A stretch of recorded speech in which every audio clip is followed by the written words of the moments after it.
কামের হবে বিনাশ, প্রেমের হবে বিকাশ। রাসের মুখ্য বিষয় কলিযুগের হৃদ্রোগ কাম, হৃদ্রোগ কাম দূরীভূত হয়ে কৃষ্ণ প্রেমানন্দের উদয় হবে। রাসের বর্ণনা হয় না। মিষ্টি কেমন, যে মিষ্টি খায় সেই সেটা স্বাদ অনুভব করতে পারে। বর্ণনাতীত যে আস্বাদন করেছেন গুরু কৃপায় সেই একমাত্র জানে এটার সার বস্তু, নচেত নয়। যেটা বলছিলাম রস, রাস বানানটা ভুল আছে, মানে দন্তস্ব হবে, তালি বসবে না, রা দন্তস্ব। র এবং দন্তস্ব দুই অক্ষর মিলে হলো কি রস। মাঝখানে একটা আকার দেন, কি হবে? রাস। আকার যুক্ত করলে হবে রাস, আকার উঠিয়ে নিলে হবে রস। রসের যদি আকার ধারণ করানো যায় তাহলেই হবে রাস। যদি বলেন কিভাবে, রসের তো কোনো আকার নেই, সেটা জলের মতো টলমল করে, আকার হয়। বাজারে যান, এক গ্লাস আপনি রস কিনেন, চুমুকেই গিলে ফেললেন। ওই রসকে আপনি বাড়িতে আনেন, একটা কড়াইতে ঢেলে অগ্নি প্রজ্বলন করে ভালো করে সেটাকে জাল করতে থাকুন। জাল করতে করতে সেটা যখন আঠালো হবে ঠান্ডা করেন, 2-3 ঘন্টা পর বা এক রাত্র পরেই দেখবেন সেটা গুড় আকার ধারণ করেছে। এবার যে রসটা আপনি বাজারে গিয়ে গিলে খেলেন অতি সহজে, ওইটা যখন গুড় হলো ওটার অত সহজে আপনি খেতে পাবেন না, তাতে চিবিয়ে আপনাকে খেতে হবে, অত সহজে নয়। অন্যান্য লীলাগুলো যত সহজে হৃদয়ঙ্গম হয়, রাসটা তত সহজ নয়। এটা গুরু কৃপায়, যার যত অনুভব বেশি, যার যত আস্বাদন বেশি, যার ভজন যত বেশি, তার স্মরণটা তত মধুর। তাই আপনারা বলবেন এটা কোন রস? সকাল থেকে আপনারা কীর্তন শুনছেন, প্রত্যেকটা লীলার রস আপনাদের হৃদয় পাত্রে আপনারা ভরে রেখেছেন। সারাদিন রস ধারণ করলেন, পাত্রে ধারণ করলেন। এবার রসকে যদি আপনি জাল করতে না পারেন তাহলে তো আর রাসে যাওয়া যাবে না। তাহলে জাল করবো কি দিয়ে? অনুরাগের তাপে। ওই রসকে যদি আমি অনুরাগের তাপে জাল করতে পারি, জাল করতে করতে রস যখন আকার ধারণ করবে তখনই আমি ওই রাসলীলা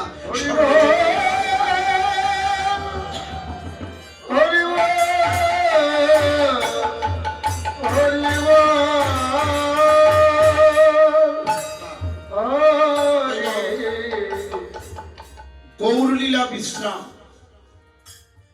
এরপরেই হলো বৃন্দাবন লীলা স্মরণ। আমরা বলি 90% এই কথাটাই বলি, চলেন যাই বৃন্দাবনে। কথাটা যদিও ছোট,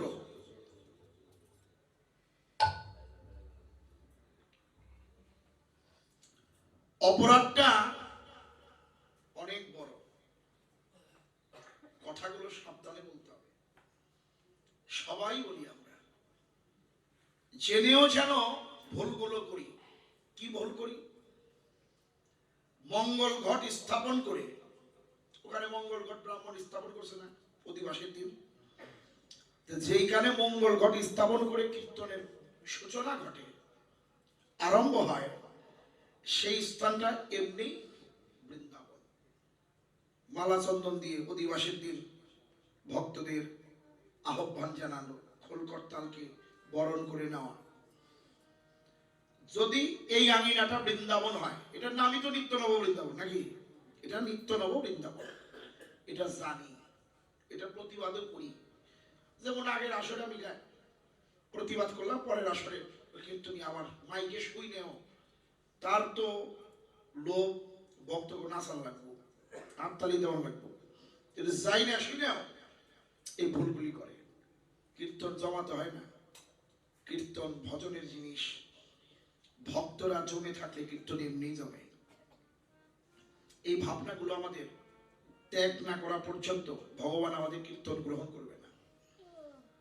আমাদের গুরুদেবের গুরুদেব ছিলেন নিত্যানন্দ রায় মহাশয়। তিনি বলতেন যে একটা কষ্টকালীন করা মানে একটা সাগর পাড়ি দেওয়া।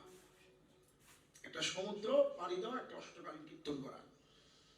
আগে কিন্তু ওইগুলো ছিল না, ছিল 5 থেকে 20, 25 বছর, 30 বছর আগে এই বৃন্দাবনে যাওয়ার সময় হাত তোলেন, হাততালি দিলেন, এগুলো কিন্তু ছিলই না। কিন্তু এখন কিন্তু এগুলো নতুন নতুন আমরা করছি। এখন কীর্তনিয়ারাও করে। ওই যে আমাকে এক জায়গায় গেছিলাম গাজীপুরের ভিতরে, দাদা কি করবো, কীর্তনিয়ারা করে, আমরা শুনি, প্রতিবাদ করতে হবে। আসলে নয়, আগে বলে দেন যে না, ওই বৃন্দাবনে যাওয়ার সময় ওগুলো করবেন না, যথেষ্ট রাধাকৃষ্ণের জয়ধ্বনি দিয়ে, এবং যাওয়া কথাটা বলাই যাবে না, বৃন্দাবনেই ছিলাম, গৌরলীলা স্মরণ করলাম, এখন আমরা বৃন্দাবন লীলা চূর্ণ করবেন। তিনি কামের দর্পকে চূর্ণ করবে রাসস্থলীতে। কামের 5টি বাণ, মদন মাদন মোহন শোষণ স্তম্ভ, এই 5ম বাণকে নিয়ে সে গর্ব করে, গৌরব করেন। কিন্তু কৃষ্ণ মদনের দর্প চূর্ণ করতে অপ্রাকৃত মদন মোহন, যিনি মদনকে মোহিত করেন সেই মদন মোহন। কিন্তু একা নয়, তিনি মদন মোহন একা নয়, গোপীদের নিয়েই তিনি মদন মোহন।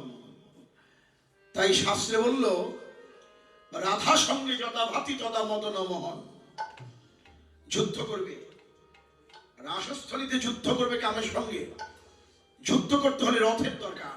কাম যেমন রথে আরোহণ করছেন, আমার ভগবানও রথে আরোহণ করবে। কোন রথ? গোপীর মনোরথে, মনশ্চক্রে গোপীর মনোরথে আরোহণ করবে। চরি গোপী মনোরথে, মনমতের মনোমথে নাম ধরে মদন মোহন। পঞ্চরস দর্প স্বয়ং নবকন্দর্প রাস করে লইয়া গোপীগণ।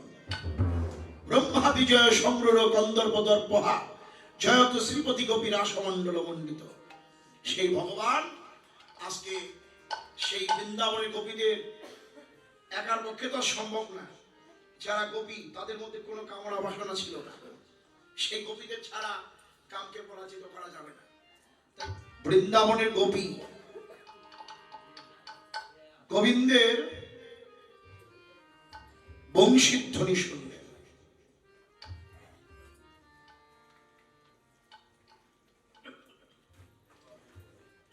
মধ্য রজনীতে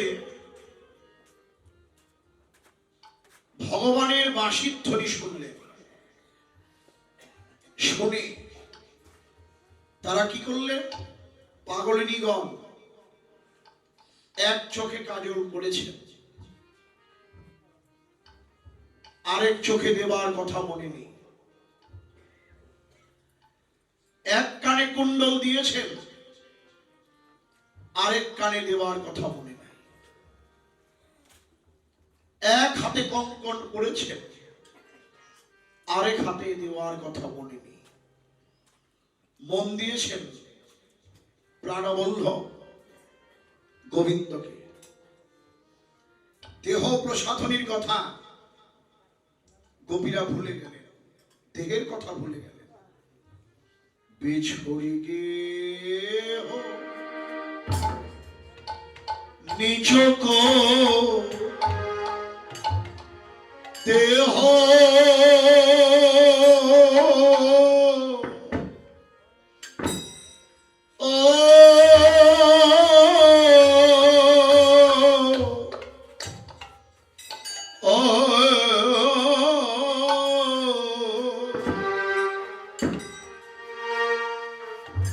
ওদের এক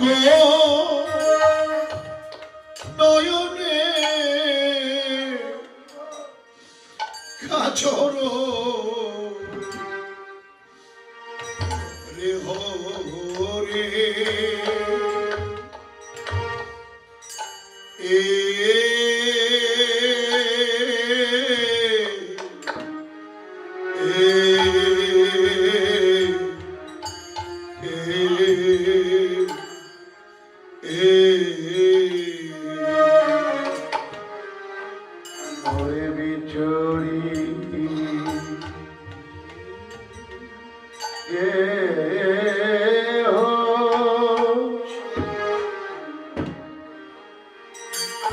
নিজ পদে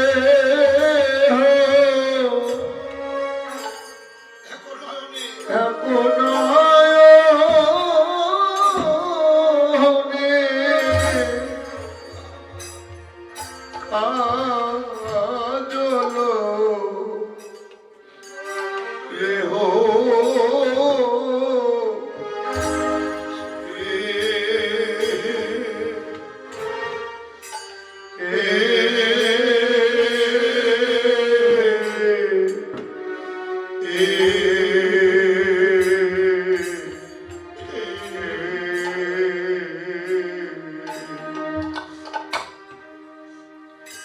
তাদের বাহে রঞ্জিত কঙ্কন তাদের বাহে রঞ্জিত কনয়াকো তাদের বাহে রঞ্জিত কঙ্কন তাদের বাহে রঞ্জিত কনয়াকো এক কুণ্ডল দলনি ওরে এক কুণ্ডল দলনি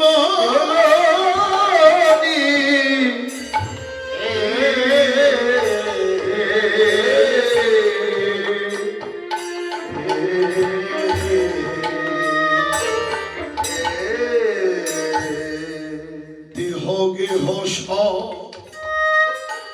ভুলেছে গেল দেহ দেহ গেহ সব ভুলে যে গেল এই দেহের কথা ভুলেছে গেল তাদের এই দেহের কথা ভুলে যে গেল যখন প্রাণ গোবিন্দের বাসি শুনল ওই দেহের কথা ভুলেছে গেল যখন প্রাণী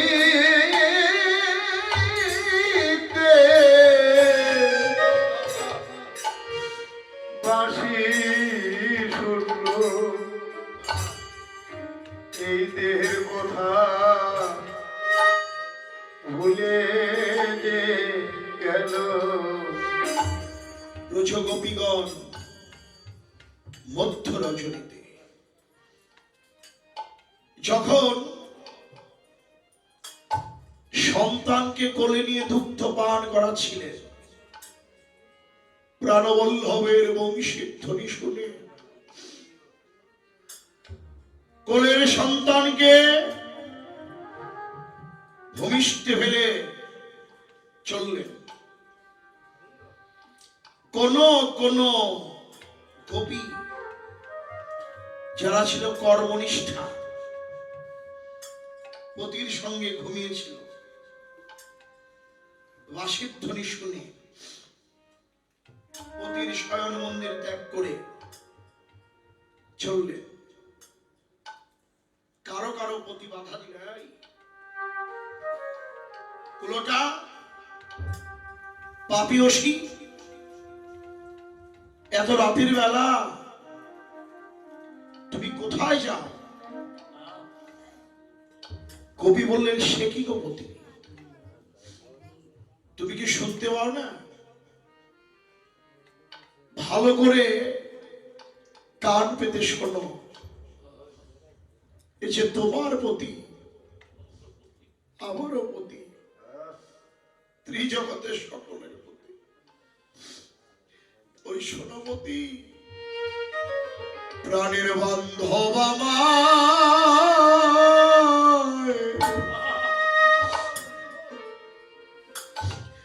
ডাকি